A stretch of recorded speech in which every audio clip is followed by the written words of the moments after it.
Greetings, this is Noblecale for Noblecale.com. I've got here a game that's very dear to my heart. It's called Pick-a-Dilly Pair, and it's for the 2GS, and it's one that I played a lot when I was a child, and it has one of the most involved intros that I can recall. So here we go.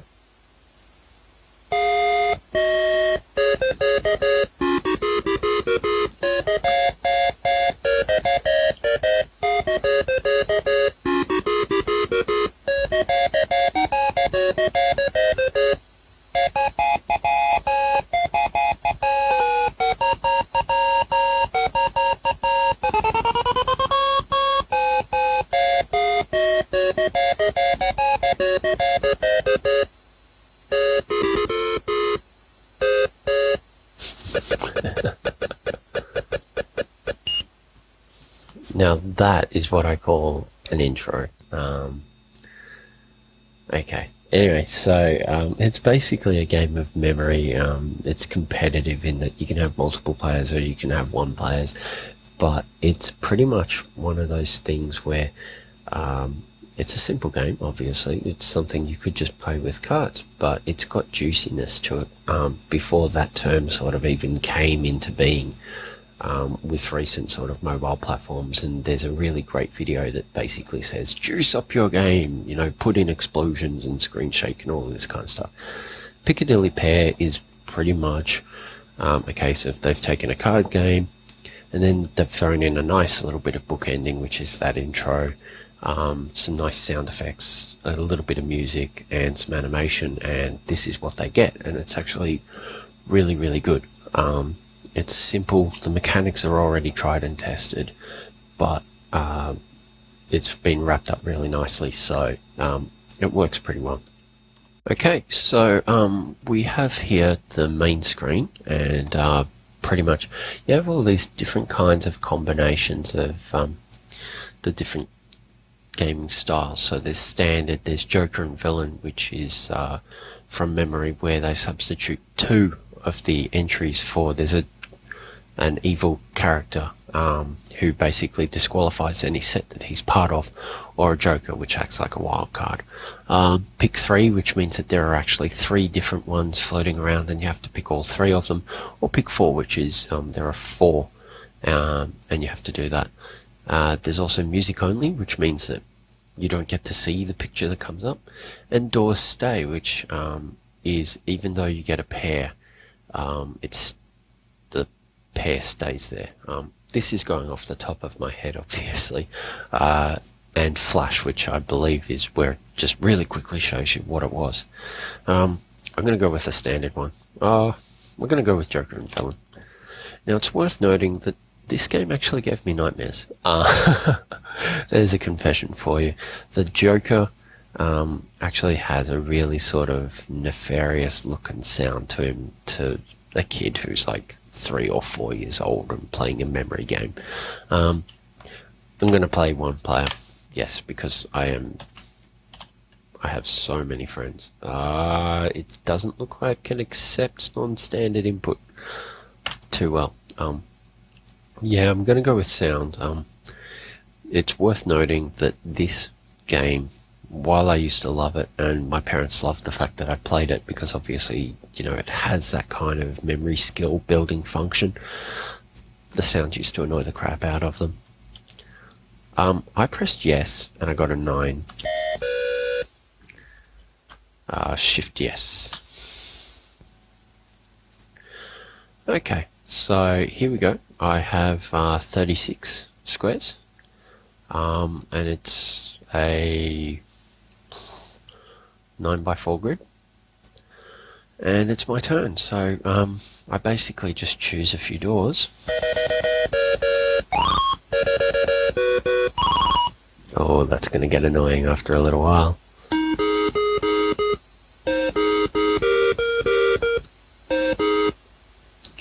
Anyway, and it basically proceeds in this kind of fashion.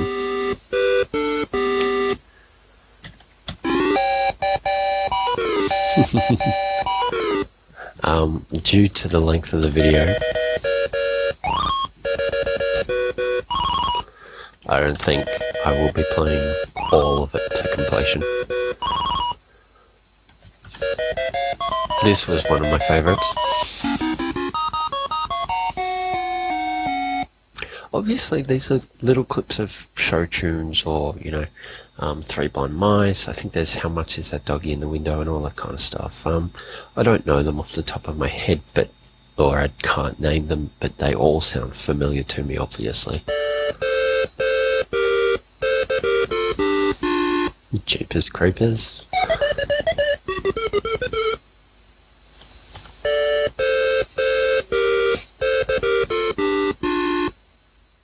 What's worth noting is that on the first guess you have one diagonal bracket here.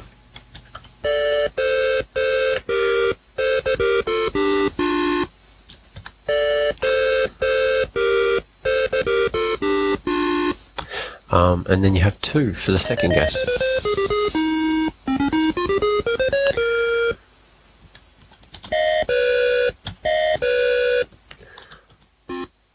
And this is what I'm talking about.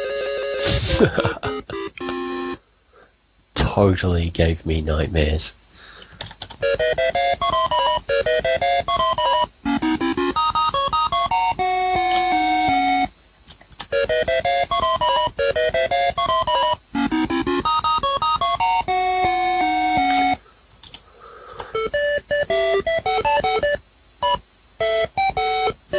What's really excellent about this is you'll notice just how much detail there is just in these little door panels. I mean, look at that Jack in the Box. You might not be able to notice it, but they've done this really delicate pattern work in here. Yeah, I forgot that I'd already used the number 10.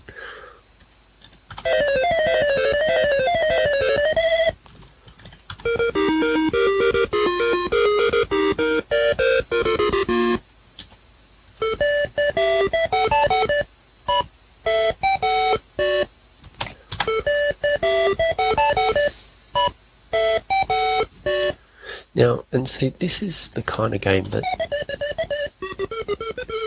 I think could really be brought back, in that it's simple, it's proven sort of theory of game.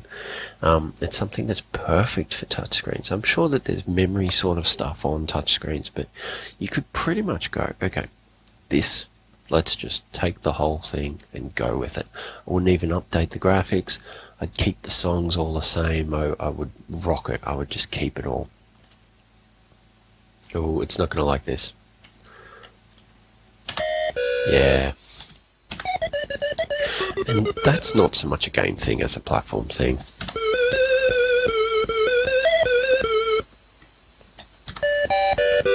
And there's How Much Is That Doggy in the Window.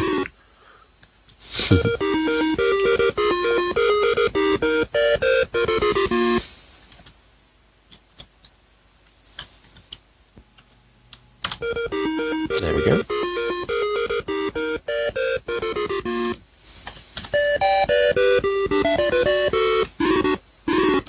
So you can imagine two kids, very young, fighting over the keyboard, gloating to each other. I know where that one is.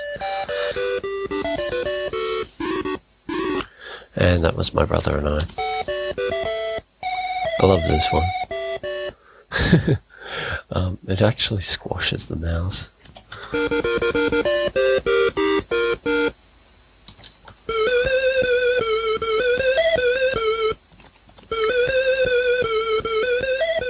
So I think there's about, 8 frames per square. And I believe that's the Joker. Don't take away my cat one. This one annoyed me so much.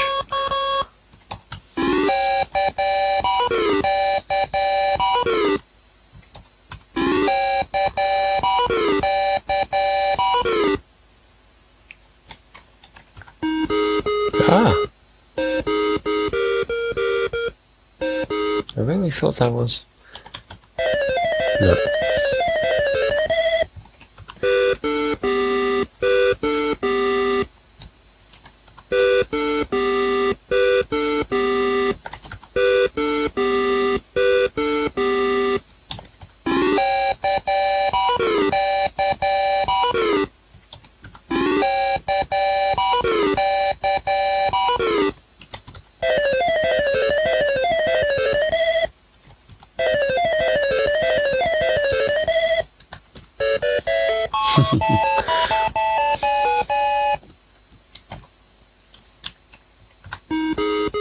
No.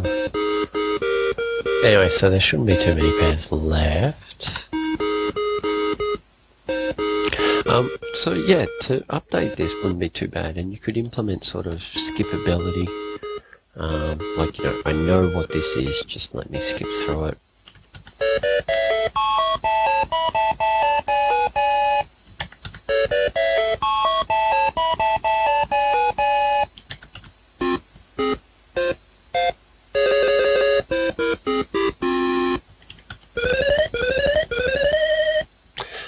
So the cat became another joker, because otherwise how else would it resolve the odd issues?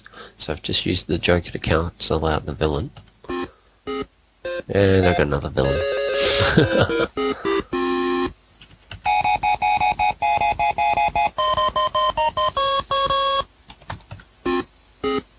So that's now turned the old Chopsticks one into a villain.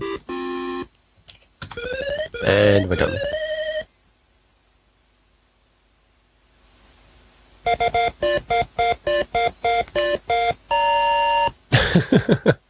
I'd forgotten what my name was. That's pretty bad. And so it gives you this nice little score list and how many misses and, what the par is. So I actually did better than par. Anyway, so it's got this really nice bookending in that the intro is really charming, even if the music is annoying. It's not skippable because of the platform, because that was actually the loading time when the disk drive is going crunk, crunk, crunk, crunk, crunk in the background as it's sort of playing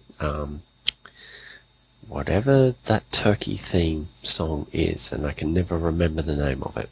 Anyway, and then it's got this nice sort of high score presentation, and rather than just say player 1 and player 2, it actually asks for our names and all that kind of stuff. So this is some of the elements that sort of, and some of the charm that I think are missing from some of the more recent multiplayer games.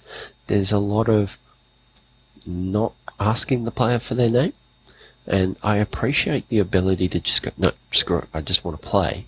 But I also like that individualization factor. I think that that's sort of been traded for the idea of having customizable appearances, all that sort of stuff. But I think that especially if you're going to go with a card game, you can't just call me player 1. You have to give me a name. Anyway, so that was Pick-a-Dilly Pair for the 2GS. I know I said that I wouldn't watch the whole play through the whole thing, but there you go. It was just one more kind of thing in action. And this is Noble Kale from noblecale.com. I will see you at the next game, and I hope you have a wonderful day. See you later.